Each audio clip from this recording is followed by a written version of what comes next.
Escucho que suena Rodrigo de fondo porque estás en Córdoba, pero igualmente me parece que desde Córdoba igualmente vas a hablar sobre una localidad bonaerense. Sí, porque me voy, pero no me voy tanto. Claro. Abandonás, pero no abandonás tanto. Pero no del todo el barco. Vamos a hablar de barcos hoy. ¿De barcos? Además, vamos a hablar de un enfrentamiento fluvial, una batalla histórica en la década del 1840, que básicamente permitió consolidar nuestra soberanía nacional. Un poco ustedes hablaron algo de eso al principio, porque este fin de semana, que es fin de semana largo, el lunes, en realidad es el puente del feriado 20 de noviembre, que es el Día de la Soberanía Nacional. Y este feriado nace particularmente de una de las acciones defensivas más importantes que llevó adelante nuestra patria, nuestro suelo, que es la batalla de la Vuelta de Obligado. Gran batalla. Gran batalla. Es mi favorita. Me metí a investigarla bastante porque la verdad que mucho no la conocía yo. No me la acordaba. Sucedió el 20 de noviembre de 1845. Había sido acá nomás. 1845, sí, puede ser. No, 1845, donde hombres y mujeres de nuestra entonces Confederación Argentina, porque todavía no éramos una república, sí, comandada por Juan Manuel de Rosas, se enfrentaron a la invasión anglo-francesa que se dio sobre el río Paraná, muy cerca de la localidad de San Pedro. Esta invasión pretendía controlar básicamente la navegación de los ríos, del río Paraná y el río de la Plata, ingresando, manejando el comercio, ¿no? Sí. La localidad de San Pedro queda a 170 kilómetros de capital. Es la localidad... Perdón. Sí. No. Te voy a dejar, proceder. Voy a decir que algo a mí me parece muy importante, que es muy conocido por sus ensaimadas, que son una masa muy rica, dulce, que está rellena de crema pastelera. Yo tengo que hacer un recorriendo las masas o algo así. Recorriendo las masas. Pero acá no estamos hablando de las masas, así que vuelvo. Yo iba a decir además que San Pedro es la localidad de las naranjas. Ah, también. O sea, vos empezás a llegar a San Pedro, digamos, y a los costados de la ruta, que no tengo idea cuál es, te empezás a encontrar todas las plantaciones de naranjos.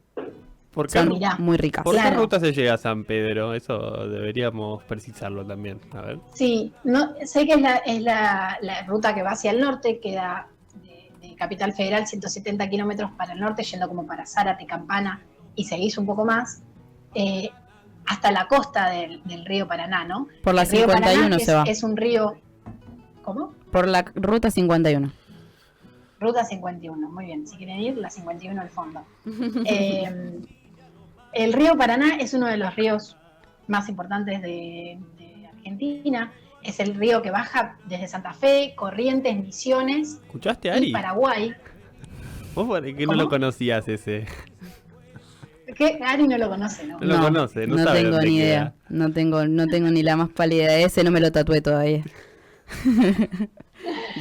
Bueno, y desemboca, lo importante es que el río Paraná desemboca en el río de la Plata. A la altura de San Pedro... Hay que hacer el canal Magdalena, viejo. Dejen de interrumpir esta columna. Perdón. Bueno, a la altura de San Pedro, el río Paraná se angosta un poco, hace como un giro, como un recodo, que es cuando el río pega una curva pronunciada, da la vuelta y a esa vuelta se le llama vuelta de obligado.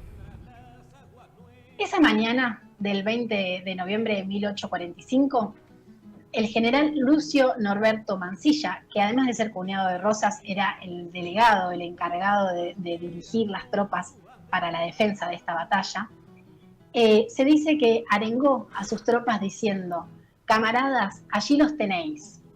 Considerad el tamaño del insulto que vienen haciendo a la soberanía de nuestra patria, al navegar las aguas de un río que corre en territorio de nuestra república, sin más título que la fuerza con la que se creen poderosos. Pero se engañan, esos miserables, aquí no lo serán. Trémole el pabellón azul y blanco y muramos todos antes de verlo bajar de donde flamea. Me permito una interrupción ahí, un audio o un video que acabo de pasarle a la operación. Que si es si es pertinente. ¿Es pertinente? A ver qué dice el señor. Vamos a introducirlo, es Cuño. Yo digo Cuño, no, Iorio. A mí se me confunde Cuño con Iorio igual, ¿eh? Es la efervescencia. ¿Qué dice Iorio? Por lo que yo he aprendido, solo 2 países en el planeta, corríjame porque soy un hombre que vengo un vástago ignorante, solo 2 países en el planeta enfrentaron al Reino Unido de Gran Bretaña, los zulúes y los argentinos. Yo pensé esta pija, puto. Bueno, la verdad que Vive la patria. Qué grande, Iorio. Podemos escuchar Orgullo Argentino después de Almafuerte. Sí, Qué pesada total. con Orgullo Argentino, dice. Está bien. Avance nomás. Delphi Sánchez. Bueno, lo que dice acá Mansilla era el pabellón, es la bandera, azul y blanco, porque la bandera de la Confederación Argentina era azul y blanca, todavía no teníamos la bandera celeste y blanca con el sol, la que tenemos ahora, ¿no? Pero cuestión, que la escuadra agresora de Inglaterra y Francia, las 2 potencias más importantes y más fuertes de ese entonces, pretendían obtener la libre navegación del Río de la Plata a través del río Paraná, que esto les permitía que manejar el comercio desde Montevideo y con Paraguay y con las provincias del litoral, llámese Santa Fe, Entre Ríos, Corrientes, sin tener que pasar por Buenos Aires, ni tener que reconocer siquiera la autoridad de Rosas. Claro. Y bueno, claramente era mucho más fácil negociar con un país chico como Uruguay que negociar con el rollo argentino que teníamos ahí. Claro, con un país que estaba subsumido a los intereses extranjeros como el tapón uruguayo. Oh, Otra vez. Esta cosa no para de polemizar, es insoportable. Con el tapón. ¿Le pueden silenciar el micrófono? ¿Me hacen ese favor? No, pero totalmente. Nosotros, para poner en contexto, Argentina en 1840, hace 30 años que recién se había firmado su independencia, era un tumulto muy grande en torno a los debates de cómo ordenar a su gente y cómo y por dónde fijar los límites del territorio que conformarían la nación argentina. Era un contexto de guerras civiles casi constantes entre unitarios y federales, entre los caudillos de las provincias que se disputaban principalmente el manejo del puerto de Buenos Aires. En todo esto había una perspectiva de liberación, de anticolonia, ¿no? que se venía gestando desde la Revolución de Mayo, que claramente no quería dar el brazo a torcer frente a ninguna otra potencia y que no lo iba a ceder. Entonces, para las potencias como Inglaterra o Francia, poner a Uruguay en el medio del meollo de los comercios y los ríos era un punto a favor porque no tenían que comercializar con nosotros, que básicamente ya estábamos hechos unos locos y unos jodidos, que claro. nos de nuestra patria. Unos locos. Me encantó. Y sí, ya nos la recreíamos. Claro, ya está. Inserte Con el meme independicé de España no me voy a meter abajo de los pies de nadie más. Y no, claro. Por su parte, los conflictos ya diplomáticos con Francia y con Inglaterra estaban bastante picados y latentes. Francia había bloqueado en 1838 el puerto de Buenos Aires, o sea que ya había ahí un contexto de un poco de pica. Y hace varios años que Inglaterra venía reclamando la navegación del río Paraná y del río Uruguay para poder vender sus productos. Y esto Rosas no lo permitió porque prohibió la navegación en los ríos interiores al territorio argentino, entendiendo la importancia de reforzar la aduana de Buenos Aires y de que un comercio, de que permitir la navegación de barcos extranjeros en nuestros ríos era destruir la pequeña que existía, pequeñísima, producción local, ¿no? Entonces, era el puerto de Buenos Aires el único puerto que podía comercializar con el exterior. Claro. Sálvese los conflictos que esto traía con unitarios y con otras provincias, ¿no? Sí, que el gran hacedor de, aunque me duela, el gran hacedor del permiso para que los ríos hagan esto, o sea, los ríos sean de libre curso extranjero es Urquiza. Claro. Aunque me duela, dice el entrerriano. Y sí, me duele porque yo a Urquiza lo salvaguardo con algunas cosas. Bueno, estamos escuchando a Delphi Sánchez Magariño en su columna Recorriendo la Patria, para quienes nos oyen. Y estamos recorriendo San Pedro. Recorriendo San Pedro. Está bien. En todo esto, Inglaterra también tenía el objetivo de que, porque Buenos Aires no. Sí, Buenos Aires estaba en guerra con la banda oriental, ¿no? Con entonces Estado uruguayo. Y Inglaterra quería impedir, bajo toda costa, que el Estado oriental cayera en manos de Rosas y sea parte de las provincias del Río de la Plata, ¿no? La idea era que el Estado de Uruguay sea independiente y quedara y no quedara bajo soberanía argentina.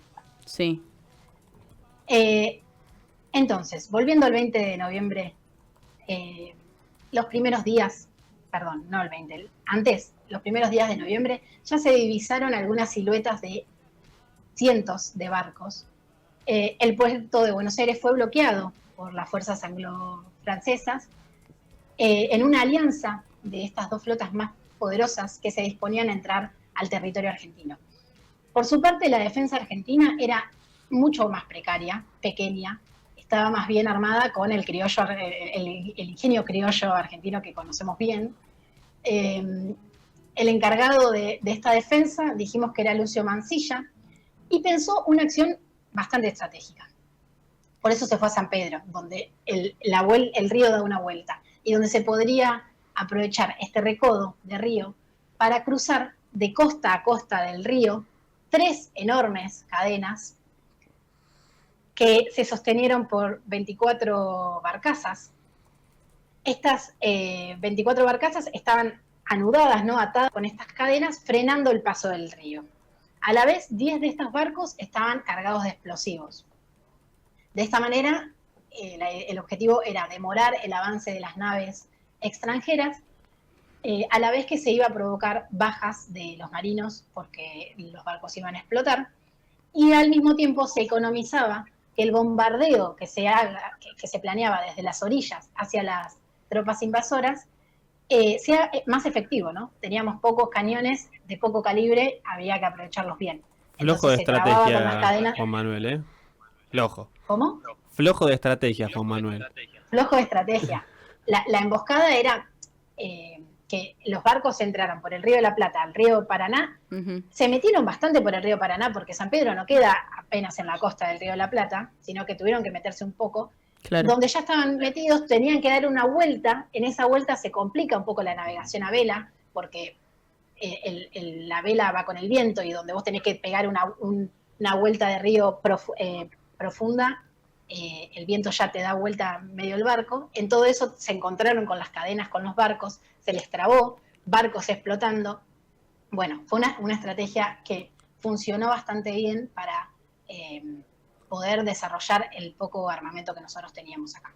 Excelente. La flota anglo-francesa estaba integrada por 22 barcos de guerra y 92 buques mercantes. La tecnología de estos barcos era de avanzada militar, y tenían más de 400 cañones y más de 800 soldados. Por nuestra parte, la tropa de Mansilla, la Argentina, tenía solo 6 barcos mercantes y 60 cañones. Claro. Los cañones eran de escaso calibre, tenían, es decir, poco alcance, poquísima precisión, y eran lentos en la recarga. Entonces tirabas uno y tenías que esperar una banda de tiempo hasta que podías recargar y tirar el otro. Si se me permite la comparación de un plantel francés mega preparado desde los infantiles versus el potrero argentino, que